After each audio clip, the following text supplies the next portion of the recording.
Dr. Cowen. Dr. Cowen has been a faculty member in the microbiology department of Miami University since 1993. While at Miami, Dr. Cowen has published several book chapters, a major review article, and 24 research articles stemming from her work on bacterial adhesion mechanisms in plant-derived antimicrobial compounds. Her anti-adhesion research has been externally funded and is the subject of 2 patents. Dr. Cowen is also an avid teacher and pedagogical researcher. Her articles have appeared in the Journal of College Science Teaching, the Journal on Excellence in College Teaching, and the Teaching Professor.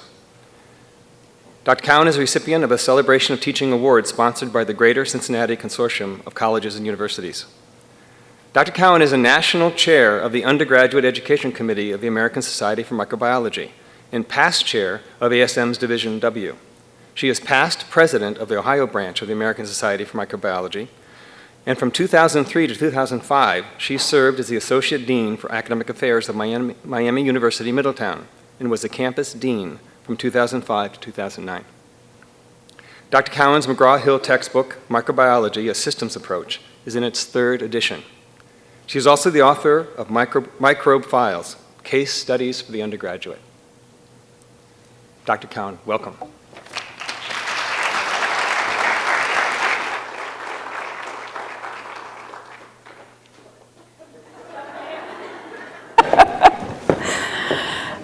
Thank you very much. I'm really thrilled to be invited to speak to you this afternoon, and I really want to send a special thank you to the students who came out late in the afternoon on a rainy day when you've probably got tests to study for, and that mean old Ms. Young and other people. So thank you very much. I know how valuable your time is. I'm going to talk about remediating the effects of popular culture with the S word. And the S word, of course, is science. And I want to tell you that when I gave the college this title, I thought that I was speaking to some students and the faculty in the biology department. And I didn't realize what a wonderful festival you had and that I was going to be speaking here. So I'm really glad that I didn't say, "Aren't you glad you aren't those humanities people?" as a title or something like that.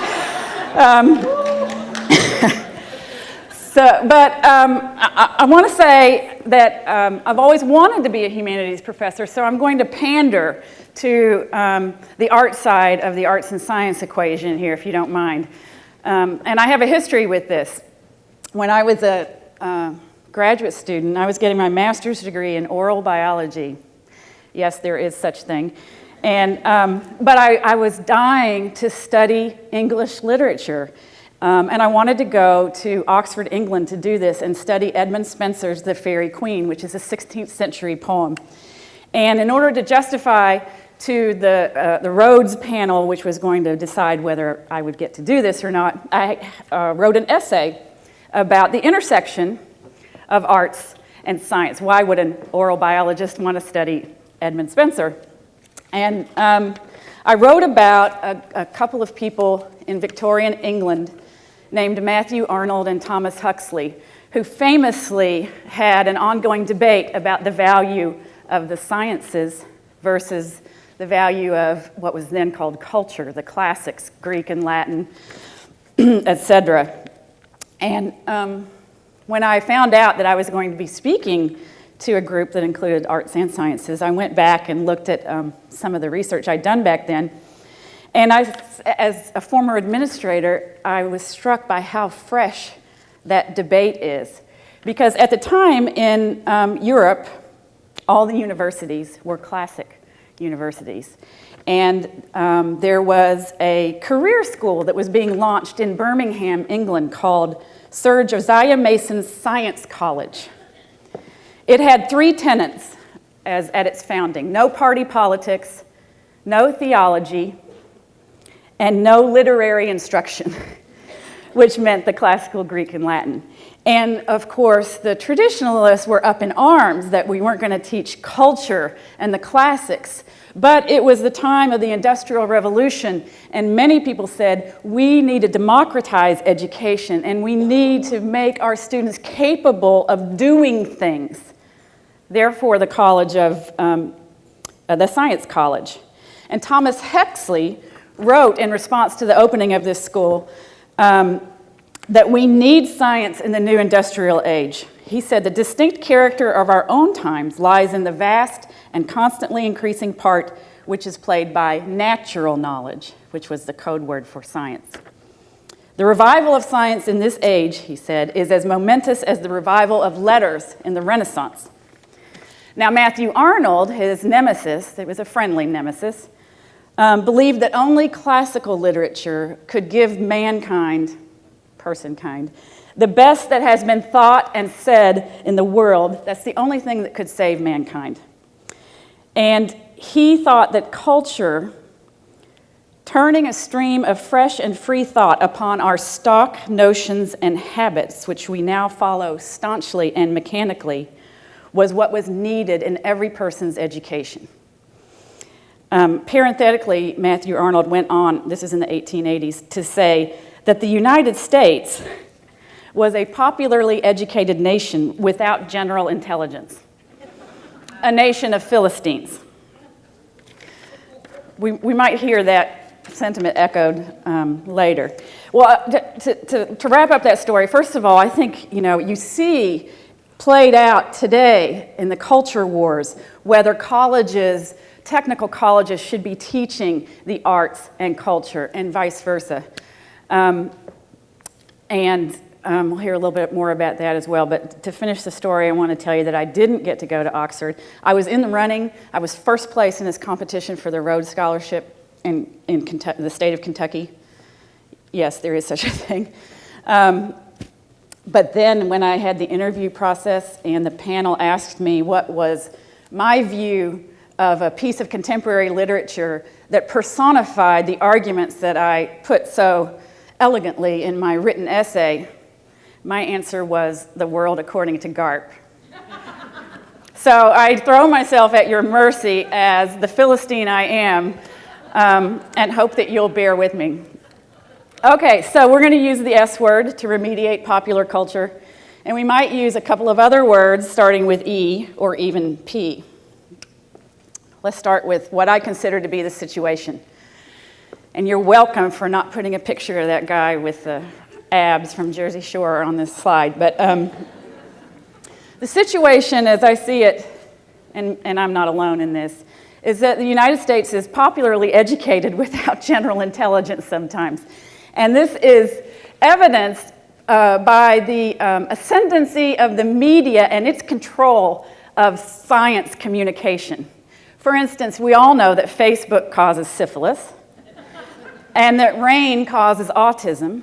This is a particularly egregious example because the scientist who reported this very sound study, it was an observational study of the frequency of autism in different geographical areas, measuring their rainfall. He cautioned the reporters, he begged the reporters not to make this jump, this conclusion that rain caused autism.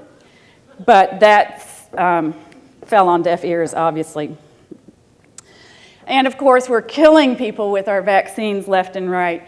And there are all kinds of things you can read daily, for instance, that you're less likely to die from a meteor landing if you wear your bicycle helmet all day. And then close to home, 20 miles from where I live, we have the Creation Museum, in which you can see cute little children riding on the backs of dinosaurs because they were created at the same time. What I'd like to point out here, and you'll see that I'm not making fun of this as I get further. There's lots of educational information associated with the Creation Museum, and here's a module for teachers called Natural Selection is Not Evolution. And the sentence here is, if you experience our exhibit here, you'll uncover the truth about antibiotic resistant bacteria. We have lots of information about global warming, and we even have political parties whose entire platform is to defeat those who believe that the planet is warming up. Since we're on the subject of political parties, oh, you can't see this at all, but I'm going to have to read it to you. This is, I'll tell you about this guy. He's a scientist and an engineer, and every day he regales the world with his chalkboard lectures, and this one, on the internet obviously, this one is a little flow chart, and it says, when in doubt, and on this arrow, there's a scientist written there, you might be wrong, go get more data. And on this arrow, it says, politician, you're still right, dig in and stand your ground.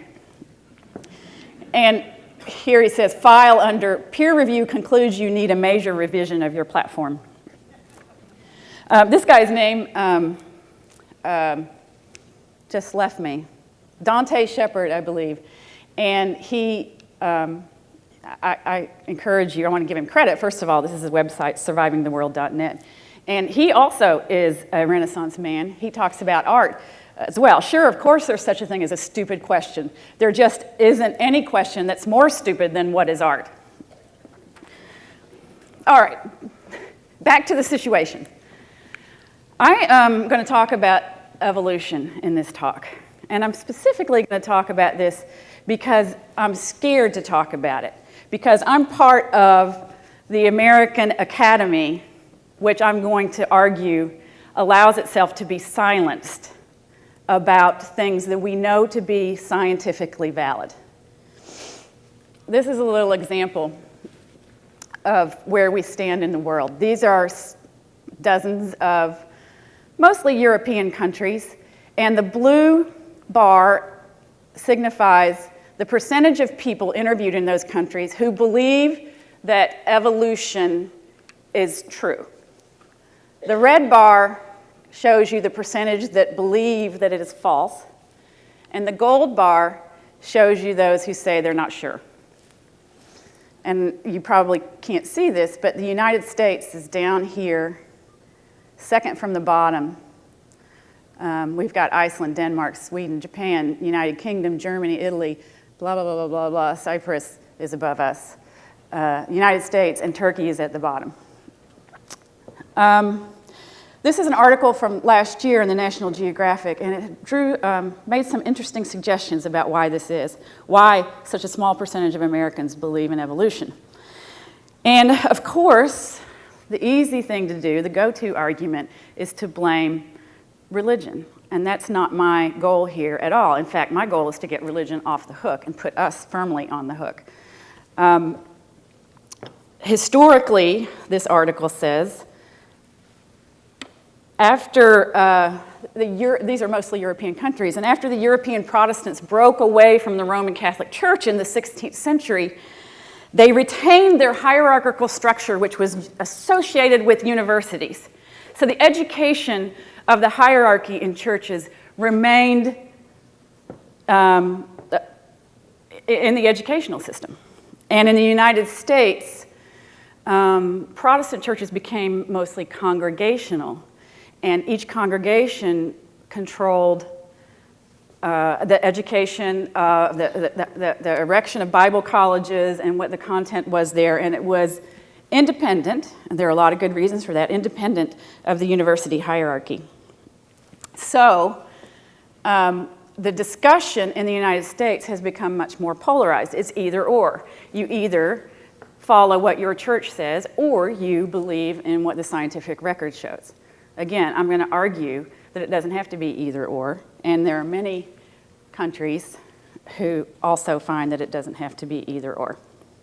So I'm going to talk about evolution, and last night in my hotel room, as I was kind of zooming through these slides, I realized that nowhere had I defined exactly what evolution is. So I threw this slide in quickly. The most concise definition is descent with modification. But that doesn't really tell you much if you don't have a lot of background in biology. More explanatory is that it's change in time in one or more inheritable traits that are then found in populations of organisms, and that the organisms, the populations themselves, change over time as they accumulate one change after another. It doesn't tell you everything you need to know about evolution. One of the most important things about evolution is that it is, in large part, not in its entirety, spontaneous, accidental, and that environmental forces act upon accidental changes to determine whether they will stay in the population or not. That accidental part is very difficult. It's a very difficult concept and part of our problem, and we'll get to that. So in the United States, I said it was a very polarized discussion. Probably many of you are uncomfortable with me talking about evolution. Definitely uncomfortable with me talking about religion. I have no standing to talk about religion. And in the United States, because we can't talk about both of those in the same breath, the conversation is polarized. We have loud and significant voices that talk about the scientific record and the scientific evidence for evolution, such as Richard Dawkins. He's British. Well, actually, the next guy is too, Christopher Hitchens. The problem is, and there's no problem with these guys, they're both brilliant thinkers. The problem is they're both avowed atheists. So it's too easy for those who want to retain a connection to their spirituality, their religion, to dismiss their arguments out of hand. So one of my arguments that I'm going to make is that those of us who are not atheists but believe in the scientific evidentiary record need to also raise our voices and talk about this. This reminds me, now what the heck does abstinence have to do with this? This reminds me when I was first a professor, one of my earlier research projects was an epidemiological research project looking at sexually transmitted diseases. And as part of that, I had my students, who were college students, form a speakers bureau to do peer education in high schools around the area about, this was in the beginning of the AIDS epidemic. And so as a microbiologist, I was focusing on educating about all the microbes that you could possibly contract from unprotected sex. And I wanted, research shows very clearly that young people learn much more easily from other young people than they do from old farts like us. No offense to the old farts, but so I organized this speakers bureau. The students were very excited, and I started contacting high schools in the area. These are all public high schools, and except for maybe one or two of them, every single one of them said you can only talk about abstinence as an option. You cannot talk about barrier methods.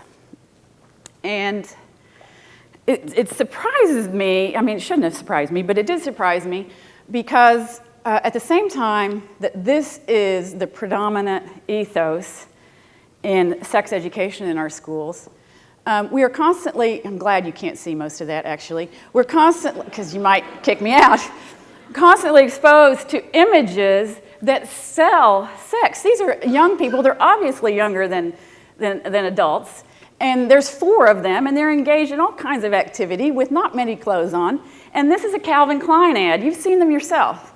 Sex sells, and sex is used to sell, and we use it in commercials and in marketing, but we can't talk about it. We can't talk about scientifically proven ways to keep yourself safe if you're going to engage in sex, but we sure want to use sex to sell you things.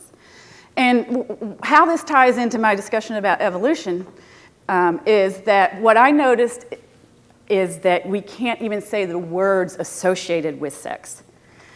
Intercourse, body parts. God forbid you mention the name of a body part that sometimes is engaged in sexual activity. Even in a biology class, students cringe. They're body parts. It's human anatomy.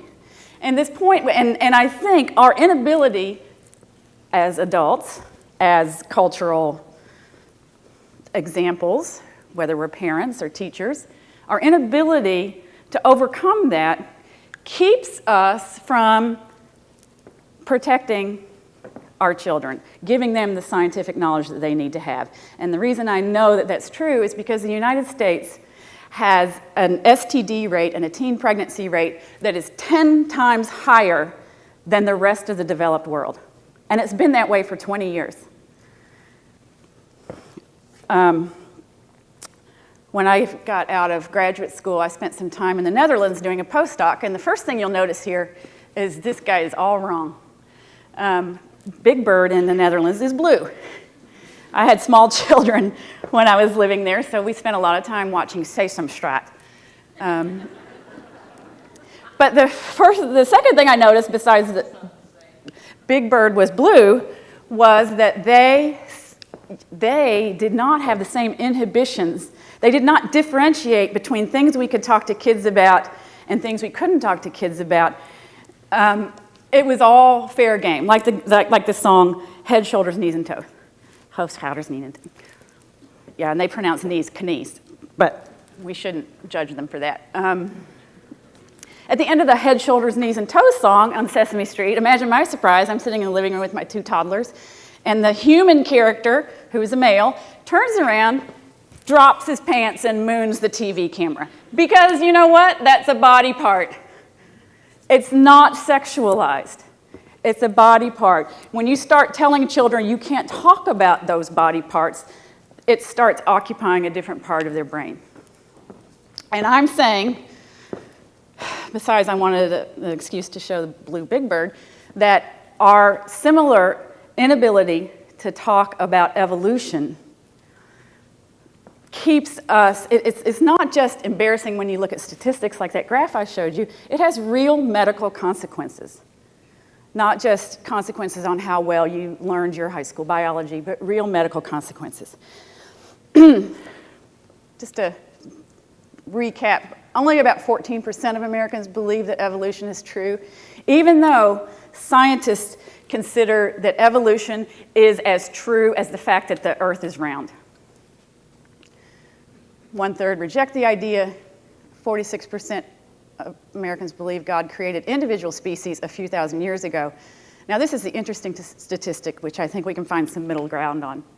36% of Americans accept some variation of theistic evolution, that God set things in motion and created a planet that adheres to scientific principles.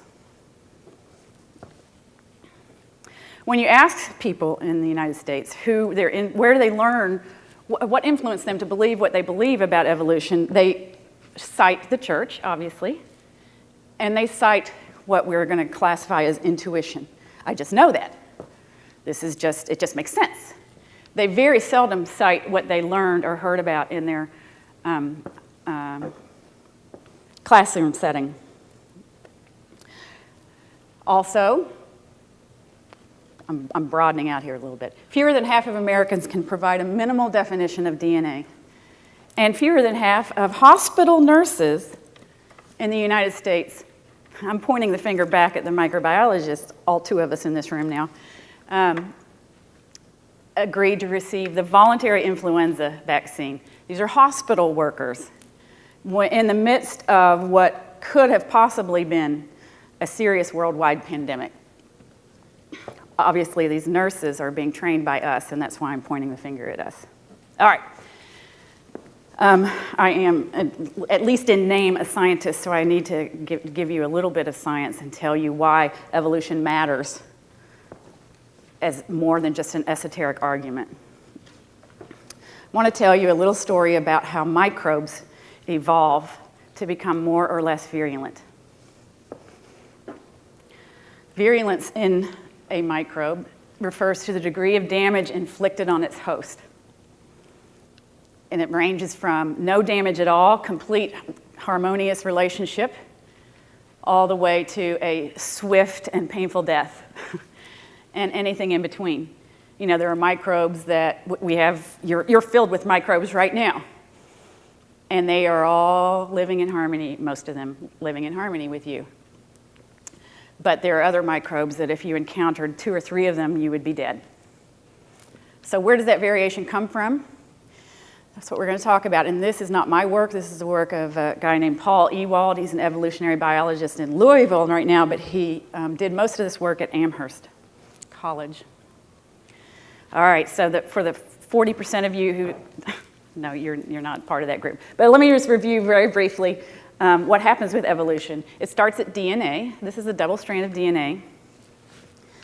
There are only 4 what we call bases in DNA, and the different order of those bases in the 2 strands completely determines the characteristics of all organisms. What happens, though, is this is nature, and mistakes are made fairly frequently, actually. When a cell has to make new DNA, it wants to make an authentic copy of this same double strand so that the next cell looks just like the previous cell. But at a regular rate, the wrong base is inserted into the double strand of DNA. It just happens. It's spontaneous. It's accidental. The cell has ways to correct for that, but even those don't work all the time. So what happens when there are mistakes? Mistakes were made in the DNA replication process.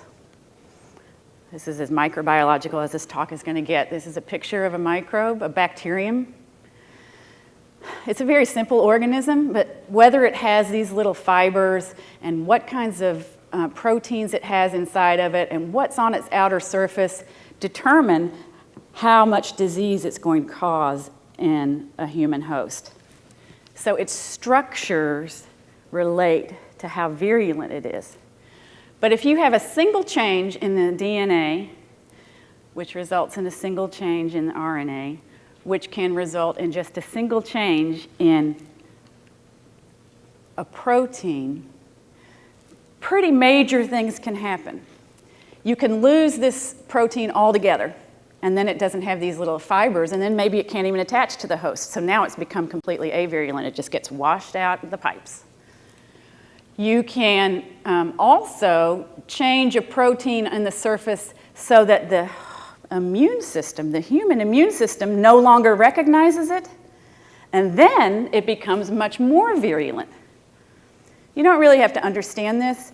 You just have to take it on, there I use the word faith, that a single accidental spontaneous change in DNA can change how that bacterium is able to interact with you.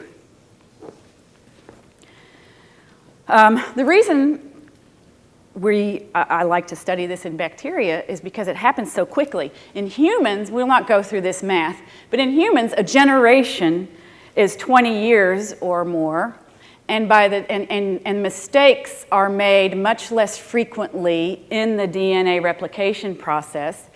So by the time humans evolve, it takes humans decades and decades and decades to accept a change and for that change to be predominant in the human population. So I'm not going to be working that long, so I don't work with humans. I work with bacteria. They make mistakes much more frequently, and their generation time is 20 minutes.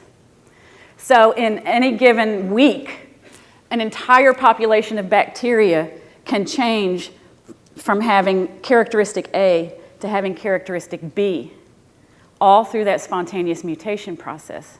And in fact, that happens within people all the time. Can you think of an example where you've heard of that happening? Where a bacterium is behaving one way in your body, and then all of a sudden it behaves another way? Antibiotic resistance. It's exactly the way that happens. And I'll say a bit more about that. Viruses, well, forget them. They're constantly making mistakes, especially RNA viruses. Constantly making mistakes, and they have a very low generation time, and so they also evolve during a period of time that we can observe them, that one individual person can observe them. Now, in antibiotic resistance, here's how that works. A single mistake in a single base in the DNA will change some characteristic of that bacterium. Ordinarily, that puts that bacterium at a disadvantage because that characteristic has evolved over time to be just perfect for that species of bacterium. And if you change it suddenly through an accident, that individual cell will be less fit to survive in the environment than all of its brethren that did not incorporate that sudden change. But if that sudden change suddenly allows it to survive in the presence of an antibiotic, just by chance, then all of the healthy brothers and sister bacteria are going to be killed by the antibiotic, and that one that accidentally lost the protein that the antibiotic binds to will be the one to repopulate its environment. That quickly, a culture of bacteria that were sensitive to penicillin turns into a culture of bacterium that all of them are resistant. The one mutant has been able to multiply, and replace the whole population. They wouldn't be able to do that ordinarily because the healthy brothers and sisters who have the right proteins, the correct ones, would have been healthier and would have overwhelmed the mutant. But only when you put in the substance that that mutant has become immune to, this is natural selection. You've selected for the trait that happened accidentally. Now, the selective pressure is the antibiotic. Now, I said that a bacterium can change its virulence by either gaining or losing the ability to have the host attack it, or it can lose or gain a toxic protein that it uses to damage a host. It can go either way. So in that case, what is the selective pressure? And this is the interesting part. Will the bacteria that survive be the ones that do less damage or more damage? Just like with the antibiotic. Historically, for decades, it was thought that microbes that become less virulent are better fit to survive because they like living in their host. They don't want to kill their host. They kill their host, they don't have a place to live anymore. And so over the course of their time of their association with the new host, most of our bacteria and viruses originated in animals thousands of years ago, some of them not so long ago, and then they jump species. And when they jump species, initially they're usually pretty virulent in the new species. And over time, it was thought that they usually settle down. The ones that are selected for because they're surviving are the ones that aren't killing their hosts. Now, to test this, we would have to see, after the first encounter with a new host, do the microbes become progressively less virulent over time? And there's a lot of evidence for that. These diseases have either over the course of dozens of years or thousands of years become less deadly to their human hosts. Syphilis, dental caries, remember I'm an oral biologist, typhoid fever, and HIV in certain populations. Now, HIV hasn't been in the human, it's only been in humans probably since the 1930s or 1940s, so it's been a short time, but it evolves very quickly, and it has evolved in its virulence. Okay, but the essence of science is not to find things that prove your point. That would be politics. But to try to find things that disprove your point. So what's the evidence against this theory? Well, there are a lot of diseases, some of which have been around for tens of thousands of years, that have never become less virulent in their human hosts. Some of them have increased their virulence. So what's going on here? Obviously, we can't accept that first hypothesis out of hand. What's going on here, and this is still a hypothesis, is instead of just the straight view that I talked about before, that what it really is, it doesn't depend on keeping your host alive and therefore having a single host where you can multiply. The key is transmissibility. If you as a microbe can be transmitted to new hosts frequently, that's going to increase your fitness no matter what, because every time you hit a new host, you can create thousands and thousands and thousands of new copies of yourself. The evidence that would support this, if we found it, is that organisms that rely on their hosts to be healthy and therefore mobile do evolve to lower virulence, because sick, prostrate hosts don't interact with other humans to transmit those microbes.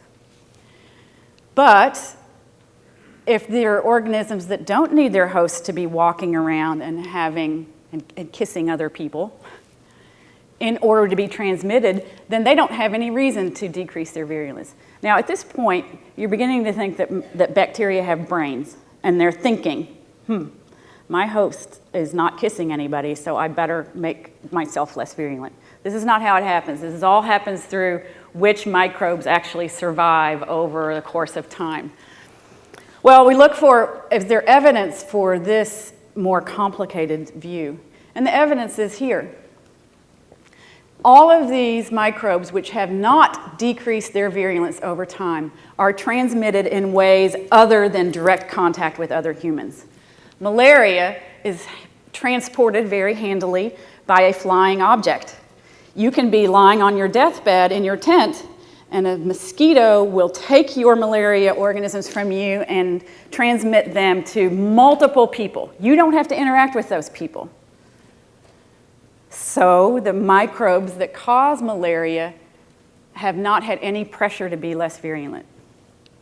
Smallpox, you do not have to be in touch with it. You can get it from other people, but it also is an unusual virus that lives for years in the environment. Most viruses die quickly in the environment. Smallpox does not. It's very strong, and it can be found, viable samples of this virus can be found in permafrost and really strange environmental places. So you can deposit a virus on the ground and be gone, and days later someone else can come along and contact it.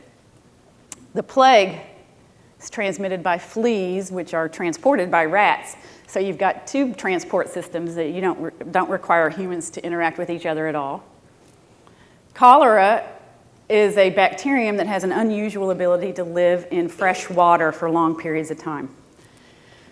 You see, every time there is a human disruption, refugee travels, etc., that cholera epidemics develop. Cholera is a disease that can make you can be infected at 5 o'clock tonight, and at 8 o'clock the day after tomorrow you can be dead.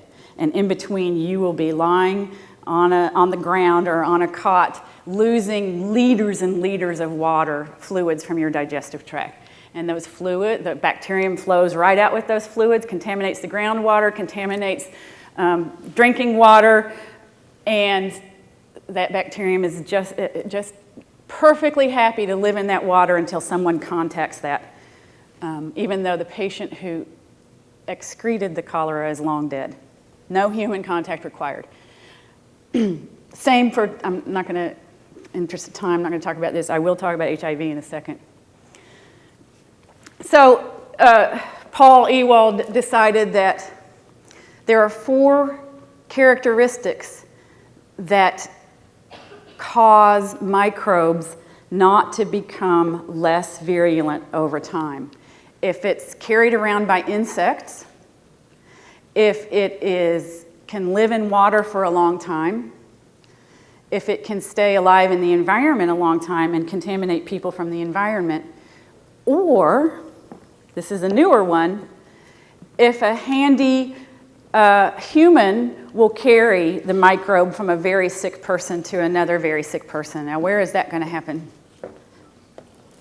In the hospital.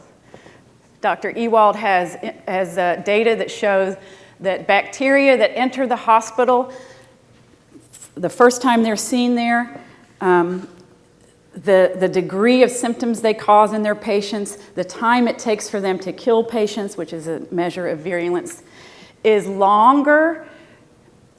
And if these strains of bacteria stay in that hospital for several weeks or months, then the virulence is increasing over time because the attendant is transmitting the patient doesn't have to get up and walk the halls and come in contact with another human. The attendant is acting like the mosquito in malaria, and those strains become more virulent over time. For the case of HIV, this is a time map of the density of HIV infections in Africa from '88 to 2003. But what I want to focus on very briefly is there are different strains of HIV. And within the strains, there are variants of the virus. And in the western part of Africa, western equatorial Africa, there were social conditions that led to people staying at home, staying in their homes, not having a very high rate of partner exchange. In sub-Saharan Africa, especially around Lake Victoria in the beginning, there was all kinds of fast urban construction going on in this time, and men leaving home and working as truck drivers, and lots of prostitution, and lots of partner exchange in the southern part of Africa. And the strains that were pulled out of this part of the country versus the part of this part of the country had very different virulence. Patients who were infected with HIV here, this is before treatment was available, so we weren't interrupting the disease. These patients lived years longer than the patients who were infected with HIV here. Because here, HIV had no chance of being transmitted if it didn't keep its patient healthy for a significant amount of time, because the only way you can transmit HIV, the best way to transmit it, in this case, was through heterosexual sex. Now again, it's not the virus thinking, it's a fact of which viruses end up being transmitted. So the virulence, what we found out here, another study in the United States in San Francisco in the 90s was that the percentage of people who developed AIDS after they were HIV infected each year is a measure of virulence. The less virulent the virus, the lower percentage of people who went from infection to AIDS. And in the 90s, 8% of infected gay men developed AIDS each year, but greater than 17% of infected injecting drug users developed AIDS each year, because in the 90s, gay men in the United States started using barrier protection because of this scourge, the HIV epidemic. So their net partner exchange, whether they actually transmitted the virus, went way down. The virus became less virulent so that it had a better chance of being transmitted. But injecting drug users were sharing needles. Multiple people would be using the same needle infected with HIV virus, and those viruses became more virulent relative to the ones that were being passed around in the gay male population. There's mathematical modeling that epidemiologists do that look at vaccines to say, will this vaccine actually be able to work? We think of vaccines as on or off, they work or they don't. I mean, if we have one, then it's 100%, but they're not. Vaccines are X% effective, maybe 50% or 60%, and they don't take in 100% of the patients. And so there are mathematical models that tell you whether the vaccine candidates that we have will successfully control HIV, and the ones that are in production right now are predicted not to be able to stop the epidemic. However, the same mathematical models say if you put a barrier in between partners so that the virus does not get transmitted, and you do that half of the time, the virulence of the virus decreases, the infectivity decreases, and the epidemic will collapse. This is why evolution is important. Evolutionary medicine is, you're going to be hearing about it. If you're in healthcare, I have my nursing students here, you'll be studying treatments. You'll be applying treatments that come from evolutionary medicine. Not only the antibiotic resistance that we finally figured out comes from evolution, but virulence and domesticating microbes is going to be our salvation now that we can't chemically wipe them off the face of the earth. We have to change our behaviors so that their virulence will change. So evolution is important. Did I say that? Okay. So I am going to talk a little bit about why we are so ignorant about evolution. Not us, not any of us, but we, writ large. Very briefly, this is a study that was done last year. By the way, I got a little Shakespeare quote in there. Did you know? This is a science group that queried visitors to 3 museums of natural history and asked them about biological change. And they used 7 different scenarios that the National Science Foundation came up with. The NSF came up with them to illustrate evolution. But the scientists stripped the word evolution out of these stories and these scenarios and just told the stories. And they approached museum visitors to ask them to explain what did they think was happening here.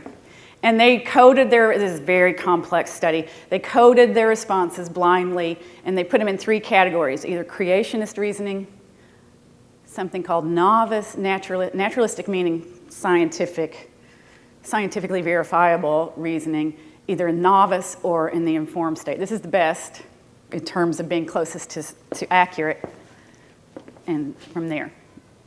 This is what the interviewers said. I'd like to ask you a few questions about current research on how things have changed over time.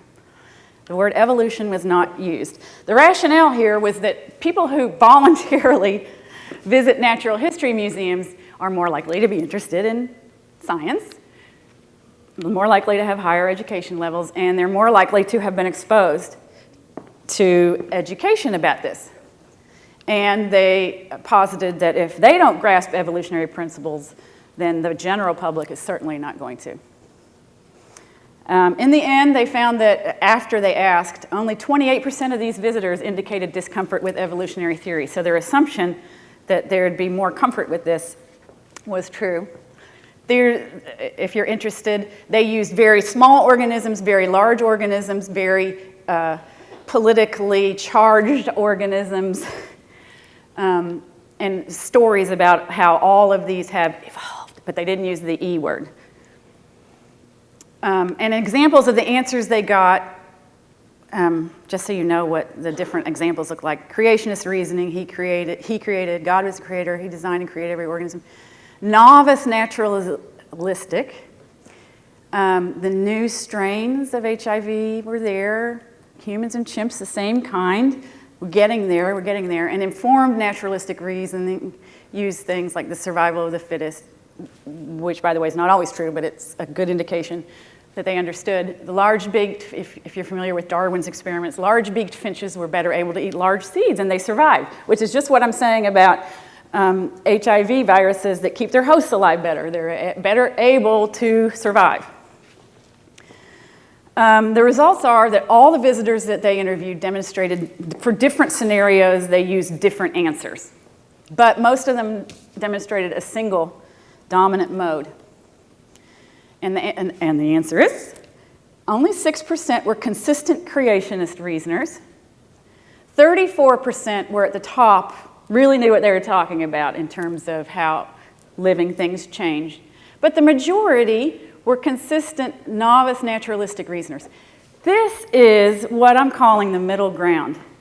This indicates that people are willing to understand scientifically verifiable facts, but they're still relying on their intuition, haven't been taken along the reasoning pattern or exposed to the content to make them understand that.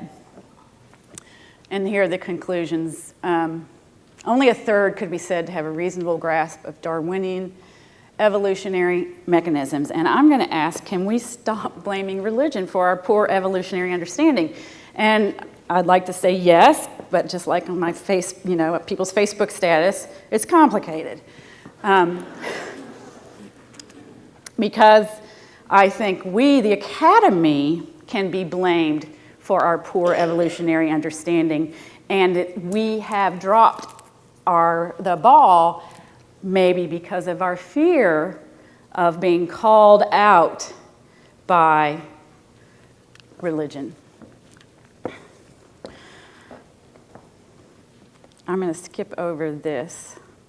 Sorry. Except to say that it's not just high school biology teachers or college biology teachers who were dropping the ball. This is an example of an NSF proposal. The title in the proposal was The Evolution of Sex. Well, that's charged enough, isn't it? That kind of pulls together my two themes here, doesn't it? The evolution of sex and blah, blah, blah, blah. And the reviewers gave it a score, asked them to rewrite the grant, and said, you'll have a much better chance if you take those words out of the title. And so the title changed to The Advantage of Biparental Genomic Recombination. Now, this is the National Science Foundation, and they got the grant.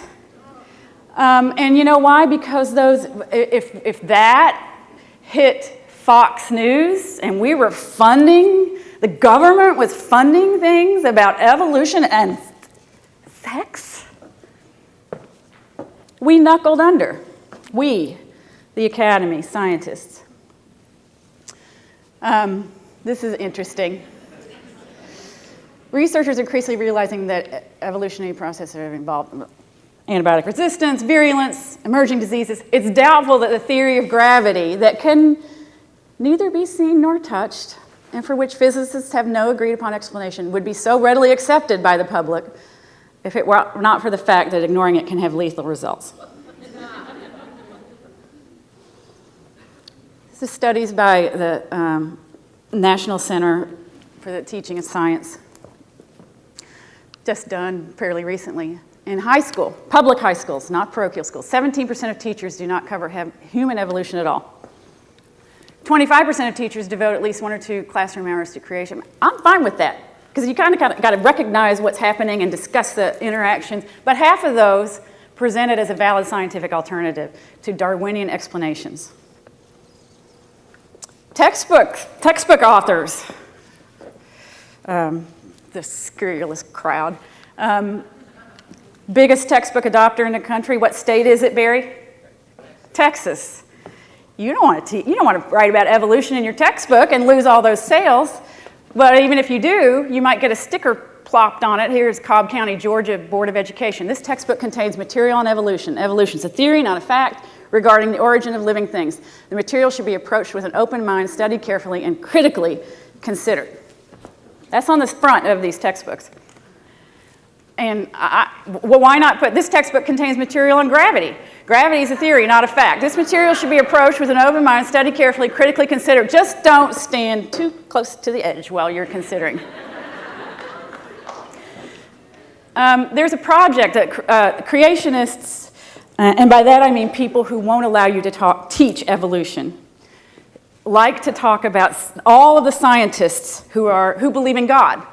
Well, I believe in God, but I believe in scientifically verifiable facts too. And so there's a project of scientists named Steve, just Steve. And they have signed on to this document.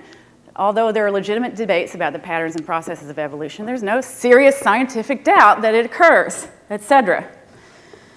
But if your name is not Steve, you can still participate in a way. I like this t-shirt better. My ancestors spent 3.8 billion years evolving out of the primordial ooze, and all I got was this lousy t-shirt. This is another group, I think it's called the Flying Spaghetti Monster. And they like to talk about scientific correlations too. And this is the global warming, the global average temperature based on the number of pirates in the world. So there are sources out there. They're mainly on the fringe. Well, okay, what's my point? We're gone way too long. What's my point? My point is we, the Academy, we're not necessarily trained to deal with the things that are thrown our way, the media onslaught, the lawsuits. I may not be doing my job because we squirm in the classroom. I mean, when I teach evolution in the classroom, people get nervous, but I'm teaching a scientifically verifiable, the central tenet of biology according to the National Academy of Science. Every single biology class should have as a major learning outcome that a student understands evolution and understands what theories mean in science. The germ theory of disease is a theory, but I'm pretty sure germs cause disease. Textbook authors are not exempt. There's a microbiology textbook that competes with mine, which will not be named, that does not discuss evolution, even in the discussion of antibiotic resistance. And I know this author, he's a friend of mine, he does not believe in evolution. May be difficult in the classroom, we may get called out in the paper, we may have parents protesting, and it's just not worth the battle. But if not us, who? It's not just, this is P word in my title, by the way, politics, midterm elections. One candidate for Senate called evolution a myth. Why aren't monkeys still evolving into humans, she said. Another candidate says, theories that undermine the truth that man is a likeness unique in the created order should be firmly rejected. Now, these guys didn't get elected. We've got political parties here that just might. This guy did get elected a long time ago. He's a veteran of the Congress, and he says, he's from California, but that doesn't mean you can't trust him. I've never been in Congress where there was such an overwhelming disconnect between science and public policy. Well, where are we? We're the scientists. I don't even want to talk much about this. I mean, I've been politically active all my life. I've been arrested for being politically active. I'm passionate about it. I'm not going to tell you which side, but I've just about decided that it doesn't matter, because you get your guys elected, then 2 years later somebody else gets elected, and it's a cycle. But I certainly want someone who uses rational thinking in office. And I think that when there are school boards that demand that these stickers be put on textbooks, and when there are candidates, I don't care what their stance is, if they are not using reason in the public forum, then we should call them out. Thank you. If not us, who? We have jobs to do in the classroom, we have jobs to do in the public.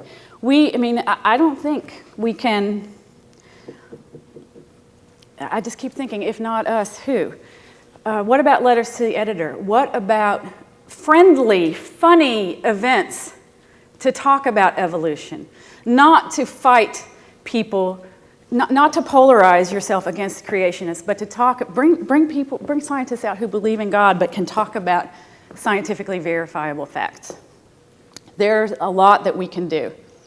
And in the classroom, maybe your textbooks are lacking and you don't feel confident. A lot of teachers don't feel confident teaching about evolution. There are wonderful resources. This is a PBS show, Darwin, Change, Extinction, Survival, Religion, Humans, all about evolution. All kinds of resources, and I'd be happy to share with you the National Science Teachers Association. It's out there, you can find it. And this I'm particularly impressed with. This is a humanities panel that sponsored a discussion on evolution at the University of Arizona. And why the heck not? The history of the evolution battle, the differences in Europe versus the United States, the meaning of statistics, media studies, the influence of Darwinism on the French Revolution, don't get me started. All of these topics are appropriate in an arts and sciences curriculum. Maybe next year you could have your Arts and Sciences Month focused on evolution. The arts of evolution, the French Revolution. And then I realized why this phrase struck me, because it's not original. If it's not us, who? If not now, when? This has been called the age of biology, this decade.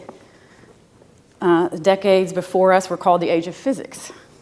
This is the age of biology, the understanding of DNA, the things we can do with DNA, the understanding we have of evolutionary processes. This is the age of biology. If not now, when? I noticed that the mission statement of a department here was right on. We're the faculty and students of history, philosophy, sociology, political science, criminal justice, and education here at this college. A powerful collection of people who use reason and reflection, I'll vote for you, to understand the most important matters of human life.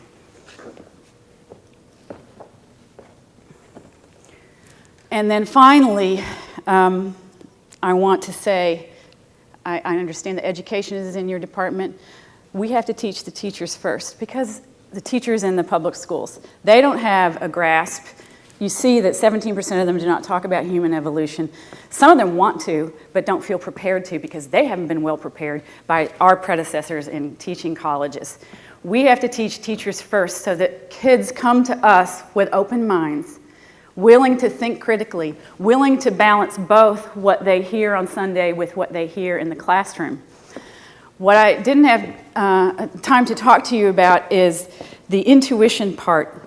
Children are naturally essentialist thinkers. They think that living objects are stable, separate, and unchanging. If they carry that thinking throughout their development to adulthood, evolutionary thinking is counterintuitive. It might feel counterintuitive to you, that spontaneous nature, the accidental nature. How could we possibly have such complex environment and complex human beings through accident? It's just not possible. It is possible. It's how it happened. But children who aren't groomed to understand some counterintuitive principles of nature come to us in the college and are understandably miles away from being able to let go of their intuitive thinking. One article called, get this right, one article called Children Promiscuous Teleologists, meaning they can only believe that nature is goal-directed. And that makes sense. So we have to teach teachers. Carl Weiss, who is a giant in microbiology, a true world-class microbiology, who revolutionized our thinking of DNA and the relationship among organisms, he says we can't teach evolution till college. It's too complex. People who think they understand it at a lower level don't really. I disagree with him. Because of the nature of children's thinking, which is intuitive and essentialist and teleological, we have to start early. Very basic. You know, you don't throw nuclear physics at a kid in their first science class, but you can throw scientifically verifiable facts that might challenge what they feel intuitively from the very beginning. And so maybe we have to learn as biology teachers or philosophy or sociology teachers how to teach the teachers in order to affect change going down the road. And that's all I have. Thank you.